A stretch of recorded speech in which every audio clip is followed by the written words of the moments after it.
ទ័ពគឺជាឪពុកជាប្តីជាកូនប្រុសដែលហ៊ានចាស់ចេញពីគ្រួសារបដូរយកសេចក្តីសុខរបស់ប្រជាជនទាំងមូលកងទ័ពជាមនុស្សដូចយើងចង់សុខចង់កេងឆ្អែត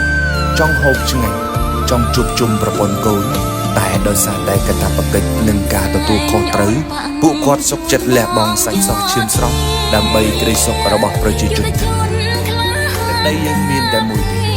ប្រជាជនខ្មែរកងទ័ពក៏ជាខ្មែរគេគ្មានពៀនទីណាក៏ដោយក៏ជាទឹកដីរបស់ខ្មែរយើងដែរយើងរស់នៅបានសុខទីនេះដោយសារតែបងកងទ័ពកំពុងយកទ្រូងរបស់គាត់ទៅតតាំងជាមួយនឹងខ្មាំងសត្រូវ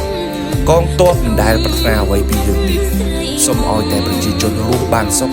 ចេះស្រឡាញ់គ្នាចេះរួបរួមគ្នាចេះជួយគ្នាពួកគាត់សប្បាយចិត្តណាស់ដែរយើងជាជនជាតិខ្មែរគ្មានអ្វីតបស្នងឲ្យស្មើនឹងពលិកម្មរបស់ទ័ពទេទោះចង់អរគុណ1000 ដង 10000 ដងក៏សងពួកគាត់មិនអស់ដែរទឹកចិត្តនៃការលះបង់របស់កងទ័ពគឺធំធេងខ្លាំងណាស់មិនអាចកាត់ថ្លៃបានទេអ្វីដែលយើងអាចជួយគាត់បាននៅទីនេះគឺរួមដៃគ្នាស្រឡាញ់គ្នារួមគ្នាជាមួយនឹងជនភៀសសិទ្ធិនាំគ្នាជួយគ្រួសាររបស់កងទ័ពរួមគ្នាជាកម្លាំងខ្មែរតែមួយមិនឲ្យជនភៀសសិទ្ធិនិងគ្រួសាររបស់កងទ័ពឯកោឡើយយើងជាទ័ពខាងក្រោយមិនអាចអោបដៃសង្ងំយកសុខបានទេមានអ្វីដែលយើងអាចជួយគ្នាបានគឺយើងត្រូវតែជួយគ្នាមានសម្លេងយើងជួយជាសម្លេងមានលុយយើងជួយជាលុយមានសម្ភារៈយើងជួយជាសម្ភារៈ